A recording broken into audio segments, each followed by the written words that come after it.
शैतान कोशिश करेगा आपको दोष लगाने पर। हमें हमेशा जीना है उस दोष लगाने की भावना से मुक्त, स्वतंत्र। उस दोष लगाने पर जय पाना है मेमने के लहू के द्वारा। और वही हमारा रवैया होना चाहिए एक दूसरे के प्रति भी। उस कहानी में हम इस उदाहरण को देखते हैं, वकील और दोष लगाने वाले के उदाहरण को 2 जगह बाइबल में। मैं ये संक्षिप्त में बताना चाहता हूँ। एक है जकरिया में, उसके 3 अध्याय में। पर उसके पहले मैं आपको यूहन्ना उसका 8वां अध्याय दिखाना चाहता हूँ, जहाँ हमारे पास एक स्पष्ट उदाहरण है। कोई व्यक्ति जिसने कुछ गलत किया है, बहुत गंभीर पाप, एक स्त्री जिसने व्यभिचार किया, पूरी तरीके से गलत।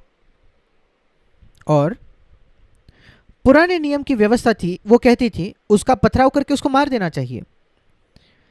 और फरीसी लोग जो यीशु मसीह को पकड़ना चाहते थे, वो जानते थे कि यीशु मसीह बहुत दया करने वाला व्यक्ति है, विशेषकर पापियों की तरफ। उन्होंने कई समय से इसको देखा था और वो देखना चाहते थे कि यीशु क्या करेगा इस पापी के साथ। चलो हम उसके प्रतिष्ठा को नुकसान पहुंचाएंगे, क्योंकि उसने, वो कहता है कि मूसा का व्यवस्था उसमें कि एक मात्रा और एक बिंदु भी नहीं जाएगी। पर उसी समय हम ये भी जानते हैं कि वो दया करने वाला व्यक्ति है। चलिए हम देखेंगे इस परिस्थिति से वो कैसे जूझता है। वो उसको पकड़ना चाहते थे। और जब उस स्त्री को उसके पास लाया, उसके सामने, उन्होंने नहीं पहचाना कि वो आज्ञा उन स्त्रियों को पथराव करने की खुद यीशु मसीह ने दी थी। उसने खुद मूसा को वो आज्ञा दी थी स्वर्ग से 1500 वर्षों पहले। और उसी ने वो नियम बनाया था, वो एक तरीका था। प्रभु ने यहूदियों को सिखाया व्यभिचार को गंभीरता से लेने के लिए। वो नहीं जानते थे इसको, पर यीशु जानता था। यही नियम मैंने मूसा को दिया 1500 वर्ष पहले। और उसने कहा उसमें का एक बिंदु, एक मात्रा भी नहीं टूटेगा। फिर हम इसको कह गए, यहाँ दोष लगाने वाले हैं लोगों के द्वारा काम करते हुए। क्या आप जानते हो शैतान एक दोष लगाने वाला है। मैं भी ये भी कहना चाहता हूँ, शैतान अपने साथ सहकर्मी चाहता है, साथ काम करने वाले, जैसे यीशु मसीह अपने साथ काम करने वाले चाहता है।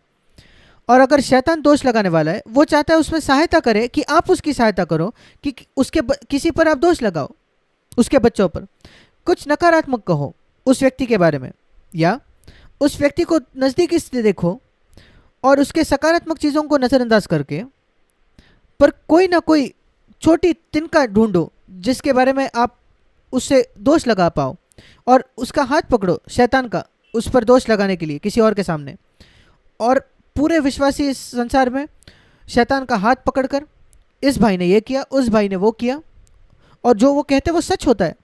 कोई फर्क नहीं, शैतान खुद जब वो दोष लगाता है परमेश्वर के सामने, वो सच होता है। पर यीशु मसीह, यहाँ लिखा है, यीशु मसीह भूमि पर झुककर कुछ लिखने लगा। वो वहाँ सिर्फ समय, वो इंतज़ार कर रहा था कि पिता से एक वचन को प्राप्त करे। ये मुझे सचमुच चुनौती देता है कि जब वो एक मनुष्य बनकर आया, उसकी वही सीमाएं थी जो मनुष्य की होती है, और वो नहीं जानता था क्या कहना है उस क्षण। मैं परमेश्वर को उसके लिए धन्यवाद देता हूँ कि वो मेरे जैसा था। ऐसे समय थे कि वो नहीं जानता क्या कहना है, और वो कुछ नहीं कहता था, और उसको इंतज़ार करना पड़ता था, उसको भी इंतज़ार करना पड़ता था। इस वजह से उसको प्रार्थना करनी पड़ी। और इसलिए जब उस लोगों ने उससे कहा कि तुम क्या कहते हो, 8:5, यूहन्ना 8:5, उसने कुछ नहीं कहा, उसने इंतज़ार किया। और फिर उसने पिता से एक वचन प्राप्त किया, उन्हें बताओ जो निष्पाप हो वो पहले उस पर पत्थर मारे। और उसने वो कहा, और जैसे आप जानते हो वो सब चले गए। पर वहां एक व्यक्ति रह गया था जो निष्पाप था, और वो था यीशु मसीह। और यीशु ने कहा जो निष्पाप है उसे पहला पत्थर फेंकना चाहिए। पर वो खुद वो नहीं कर रहा था। वो इतना स्वतंत्र था इस दोष लगाने के आत्मा से, या लोगों को अपराधी ठहराने के आत्मा से। वो इस पृथ्वी पर आया। परमेश्वर ने अपने बेटे को इस पृथ्वी में इसलिए नहीं भेजा कि वो संसार पर दोष लगाए, पर उसके द्वारा उद्धार पाए। और हमें उसको हमेशा याद रखना है। और वही आत्मा जो हमारे साथ है। अब हम जकरिया उसके 3 अध्याय की तरफ मुड़ते हैं। या हम फिर एक बार एक चित्र देखते हैं, जैसे हमने यूहन्ना 8 में देखा, दोष लगाने वाला और वकील।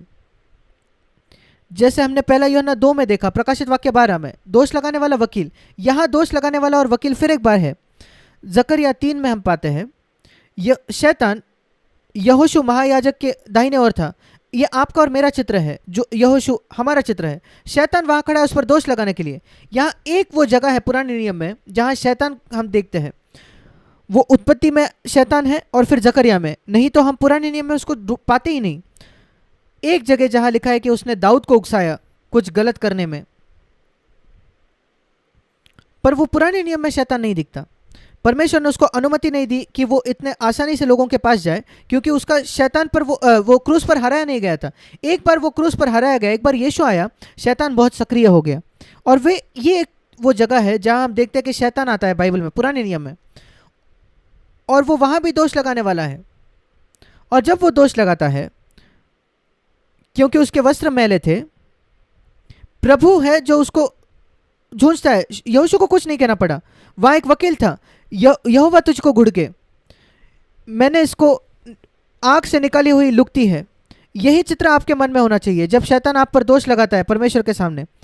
परमेश्वर कहता है कि मैंने उसको आग से निकाली हुई लुकटी के समान वो है, और प्रभु कहता है इन मैले वस्त्रों को निकाल दो और उस पर नए वस्त्र पहनाओ। मैं इसको मसीह के धार्मिकता से ढांकना चाहता हूं। यहां सुंदर भाग यह है, जकरिया जो जवान व्यक्ति था, उसने ये सब देखा 5वें वचन में, जकरिया 3 उसके 5 में, और वो कहता है प्रभु सिर्फ धर्मी वस्त्र ही नहीं, इस पर एक शुद्ध पगड़ी भी सिर पर रख दे। वो वकील के साथ उसने हाथ मिलाए, उस दोष लगाने वाले के साथ नहीं। वो हमारी बुलाहट है। मैं इसको कहता हूं, इस सेवकाई को, अपने भाई को महिमामय बनाने की सेवकाई। वो सेवकाई जो अपने बहन को महिमामय बनाती है। यद्यपि कुछ क्षण पहले वो मैले वस्त्र पहने था, उसमें कोई निर्बलता थी। ये एक अद्भुत सेवकाई है जो हम पास रख सकते हैं। प्रभु उसके सिर पर एक पगड़ी बांध, उससे क्षमा कर और उसकी सहायता करके वो एक महिमामय सेवकाई में आए। मैं जानता हूं उसकी निर्बलता है प्रभु, पर तूने उसको शुद्ध किया है, तूने उसको क्षमा किया है, वो पाखंडी नहीं है। और ये एक अद्भुत बात है, ये देखना, ये उदाहरणों को देखना, और हमें बहुत सतर्क होना है। बाइबल बताती है शैतान, मैंने आपको बताया पूर्णकालीन सेवा में वो है, शैतान संतों पर दिन रात दोष लगाता है। और हमें इब्रानियों 7:25 में बताया है कि यीशु मसीह हमारे लिए दिन रात मध्यस्थी वकील होकर दिन मध्यस्थी करता है, विनती करता है। ये 24 घंटे का काम स्वर्ग में चल रहा है। हम शायद उसको नहीं जानते, पर बाइबल हमें बताती है कि 24 घंटे ये दोष लगाना चल रहा है, और 24 घंटे हमारे लिए मध्यस्थी, विनती, प्रार्थना चल रही है। जैसे हमने जकरिया में देखा, हमारे पास ये मौका होता है जकरिया जैसे कि हम एक तरफ हो जाए, एक और हो जाए। मैं आपको बताना चाहता हूँ, दुर्भाग्यपूर्ण कई विश्वासी और कई लोगों को जो मैं मिला हूँ, जो जानता हूँ, वो गलत तरफ जाते हैं। वो दोष लगाने वाले से हाथ मिलाते हैं, कोई दोष ढूंढते हैं। वो अपने भाई को महिमामय नहीं बनाना चाहते। कई बार वो अपने भाई को ज़्यादा मैला बनाना चाहते, अपने बहन को ज़्यादा मैला बनाना चाहते, वो है उससे भी अधिक। हम सब के अंदर वो जहर है हमारे शरीर में जो आदम में आया। सबसे पहली बात जो उसने परमेश्वर को कही अपने पाप के बाद, वो ये थी, ये स्त्री। ये एक चित्र है, आदम अपनी उंगली अपने पत्नी पर उठाता है और कहता है ये स्त्री। वही दोष लगाने की शुरुआत हुई।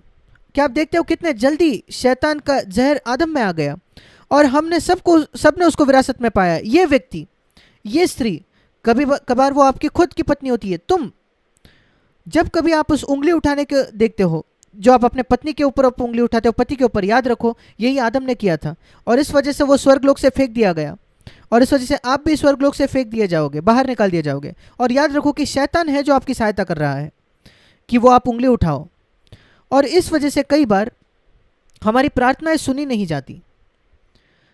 सिर्फ ये मत कहो जब आपकी प्रार्थना का उत्तर नहीं मिलता कि ये परमेश्वर की इच्छा नहीं थी। ये सुनने में तो बहुत धर्मी है, ये कहने में बहुत धर्मी है, कई बार ये हो सकता है, पर परमेश्वर आपको सुनता ही नहीं आपकी प्रार्थना। अंत में यशायाह उसका 58 अध्याय, यहां लिखा है, यशायाह 58 उसका 9वां वचन, उत्तर मिलने वाली प्रार्थना। तब तू पुकारेगा और यहोवा उत्तर देगा, तू दुहाई देगा और वो कहेगा मैं यहां हूं। यदि तू उंगली उठाना, बीच में लिखा है, उंगली उठाना अपने आप से निकाल दे, छोड़ दे, लोगों पर दोष लगाना आप छोड़ दो, काल्पनिक या सच्चे उनके दोष से, कमियों से, और आप बुलाओगे और प्रभु आपको सुनेगा। प्रभु हमारी सहायता करे। आमीन।